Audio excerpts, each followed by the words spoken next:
Hey folks, let's learn something new about the oil and gas industry.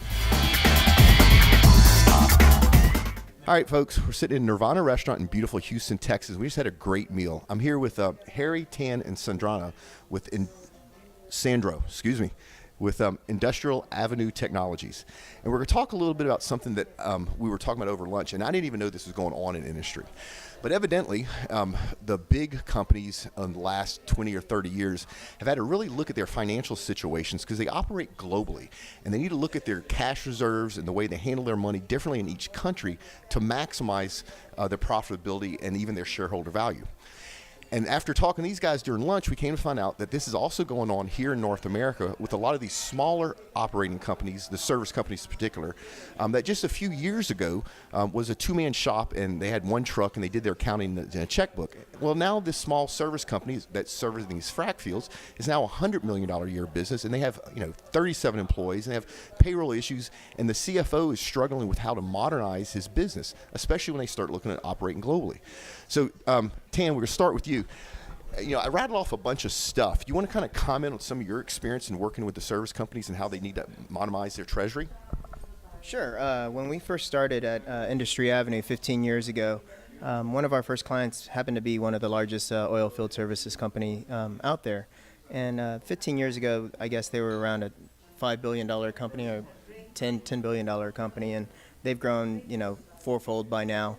But they were having the same growth issues, the globalization issues with currency exchange and whatnot, and transitioning from a product lines company to a geographical company. We came in there with actually Sandra right here, former treasurer at that company, to help modernize and streamline their needs.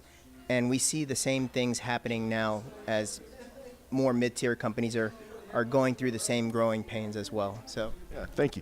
So Sandra, let me go to you. So you actually worked in the business. Can you talk a little bit about how this actually affects the business if you don't have a handle on the treasury components?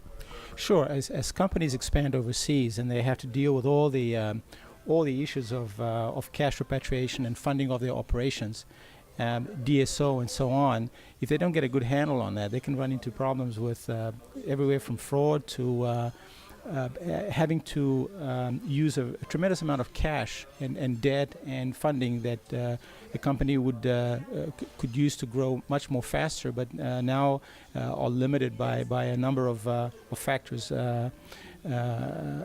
Cash being one of the most important ones. And so if you don't have your hands wrapped around your finances on a company, it really impacts the business in a negative way or in a positive way. Absolutely in a negative way. Especially it's similar when you talk about DSOs, for example, in the U.S. I mean, a lot of companies have problems with DSOs, and we can help them solve some of those issues and bring the DSOs down and try to get some cash out of their business directly. But for companies that are growing beyond that point and that are expanding overseas, then the problems are compounded by things like having to deal with economic systems and exchange controls in other countries. So in that case, it's not only DSO, but then you're dealing with political issues of the country, economic issues in the country. And many times, because of local content that service companies sometimes have to go through and comply with, they have sometimes a lot of cash stuck in countries and stuck overseas that it's sometimes very hard to bring back to the U.S. where the money is safe in dollars and protected, and putting up all those systems is key to making sure that when we talk about getting a good handle on your finances, and that's kind of what we're talking about. Yeah. So as a small business owner myself, I can tell you right now that cash flow has driven many people out of business who were profitable, right? Something that we struggled with a lot at modalpoint in the beginning, and now we're in the place now where we don't struggle with it, and we're glad that we're not struggling with it anymore. So Harry, I'm going to ask you a quick question. If somebody wanted to learn more about your organization and get in touch with you, what was the best way for them to do it? Well, they could either go to our website at www.industryavenue.com or call me. I'm the president and CEO of Industry Avenue. My number is 832-746-7431.